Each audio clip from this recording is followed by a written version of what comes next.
प्यार का गाना शुरू कर रहे थे और आप मारे के पूरा दिलवा तोड़ लुए जाए। तारा से हम बहुत प्रेम करले चलाओ। अति सुंदर कोई भी गाना गा दो। सी लगाइए ना, ऐसे बस चेंज कर दीजिए सी। हम दोनों का आजकल स्केल नहीं मिल रहा। तहर घर गोरखपुर है अनुपमा। जब से तू पटना में रहलू तोहरे चलते हम बदनाम हो गइल बनी, पता बा कि ना? नहीं कि अखिया से कोतल हमारा अरे दिलवा के कोई लस जाने कतना हाली किस्मत पलटल हमार जहिया से पटल बिया पटना वाली। किस्मत पलटल हमार जहिया से पटल बिया चक्कर चलैनी बाकी जननी न सती हमसे अतना हाली। चक्कर चलैनी बाकी जननी न सती हमसे अतना हाली। तनी दोनों महीने है ने अवश्य उन्हें बैलेंस मिला था, समझते नहीं इतनी ढुलाऊ बुझाता जाए कि नदी में बांध बांधल होके, बाकी मैनेज करे के हम कलाकार हैं। कि चक्कर चलैनी बाकी अरे जननी न सती हमसे अतना हाली। किस्मत पलटल हमार जहिया से पटल बिया पटना वाली।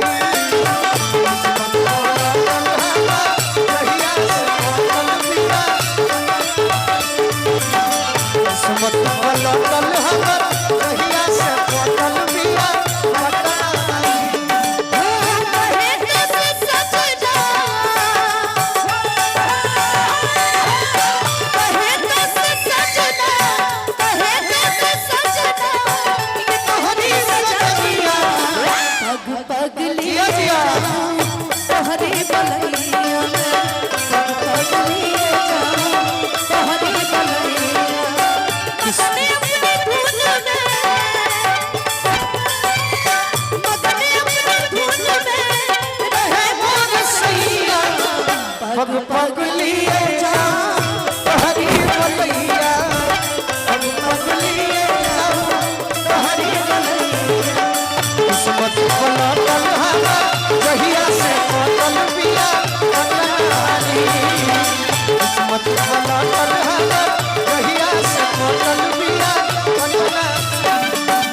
अभी अभी मिश्रा भैया की ओर से और आप तो हमारे दुलारे हैं।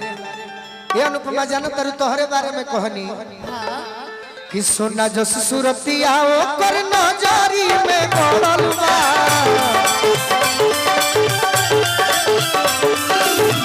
गंगा जी के पानी जस जवानी ओकर चढ़ल बा।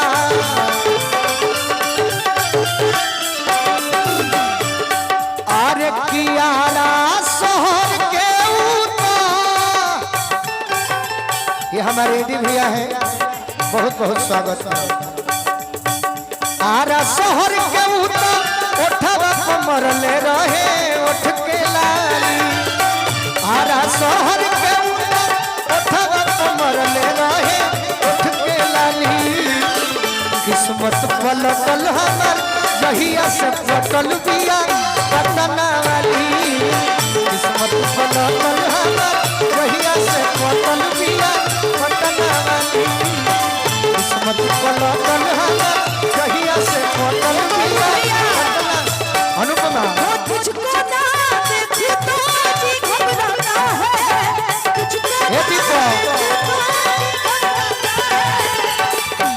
भैया रुकिए। अच्छा हमारे शेरे बिहार मेरा दोस्त हिमांशु यादव भी आया हुआ है, तो बहुत बहुत स्वागत, बहुत बहुत अभिनंदन।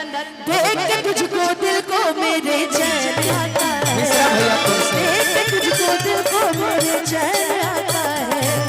ये कैसा रिश्ता है, कैसा नाता है, ये कैसा रिश्ता है, कैसा नाता है। देख के तुझको दिल हमारे हिमांशु भैया को से किस्मत पलटल हमार जहिया से पटल बिया पटना वाली।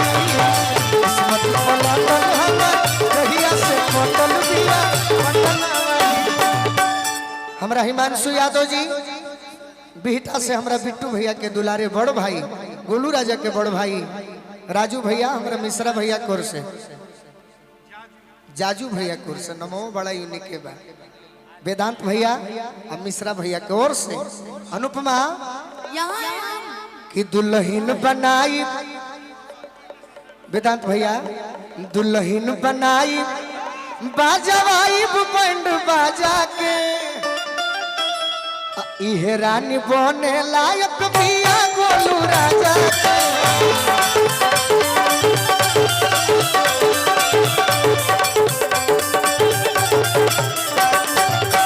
दुल्हन बनाई बाजवाई बैंड बाजा के इहे रानी बने लायक बिया गोलू कि देखे में आंसू तू तो देखे में आंसू उता अरे लागे हीरोइन जैसे अमर पाली चलो किस्मत पलटल हमर जहिया से पतल बिया वाली किस्मत पलटल हमर जहिया से पतल बिया भैया हमारे सुमन यादव जी छात्र नेता के तरफ से बहुत बहुत आशीर्वाद अखिया से कतल हमारा दिलवा के कैलस जाने कतना हाली अखिया से कतल हमारा दिलवा के कैलस जाने कतना हाली ये हमारे जाजू भैया ही हमारा बिट्टू भैया के बड़ भाई किस्मत पलटल हमर जहिया से फटल बिया बटना वाली किस्मत पलटल हमर जहिया से फटल बिया बटना वाली किस्मत पलटल हमर जहिया से फटल बिया बटना वाली किस्मत पलटल हमर जहिया से फटल